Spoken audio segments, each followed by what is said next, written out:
I am the kitchen manager at MAP, so anything to do with this beautiful commercial kitchen, I'm responsible for. So whether that be coordinating all of the food entrepreneurs that rent out our space, we have a bunch of different small food businesses that use our space to make their products and sell their products. So I just coordinate all of that. I teach cooking classes and coordinate other chefs to come in and teach cooking classes here for the community. I work with the MAP youth in the kitchen to make our small batch products for our farm store as well. We had a ton of eggplant that came in, and there's not like a ton of like shelf stable products you can make with eggplant except for baba ganoush. And I hate baba ganoush because I don't like eggplant. But I was like, okay, everyone loves this, so there's just gotta be a way to make it that I like the taste. So then I just experimented with some recipes and made a version that was like, oh my God, this is amazing. And now I see why people like baba ganoush. So a lot of times, if you don't like something, if you try to make it yourself, you appreciate it more. I really like challenging myself to find ways to use every part of the fruit and vegetable. So some people might have heard of like nose to tail cooking, where you use like every part of the animal.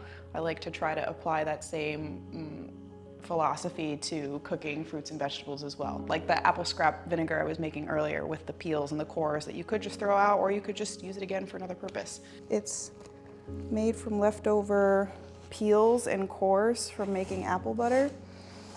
And you can kind of see like the bubbles, that's the fermentation happening. Yeah, it starts to smell like vinegar already.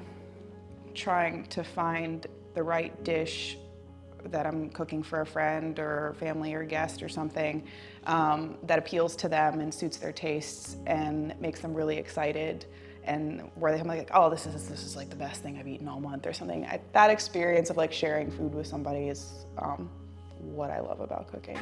It's one of those dishes that, as you can see, it doesn't look very pretty, but it tastes really good. Sometimes ugly food is the best tasting food.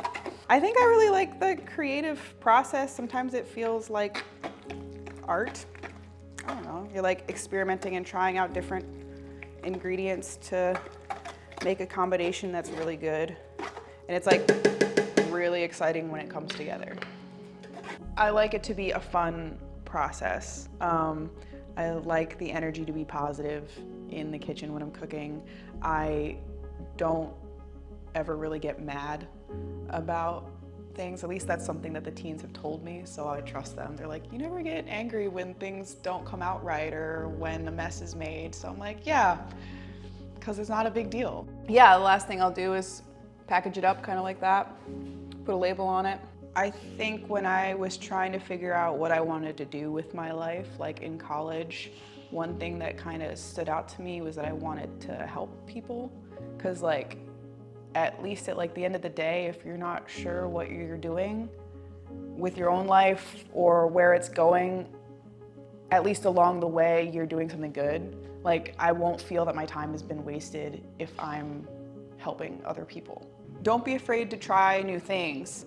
That's it's a big thing that I always tell the teens when they come in the kitchen. It's just like, even if you think you're not gonna like it, even if you've tried something exactly like it before, just like if you made it, try it.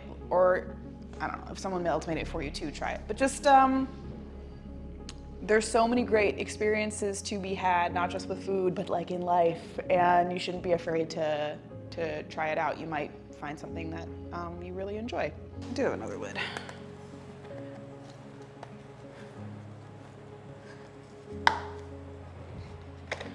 Okay,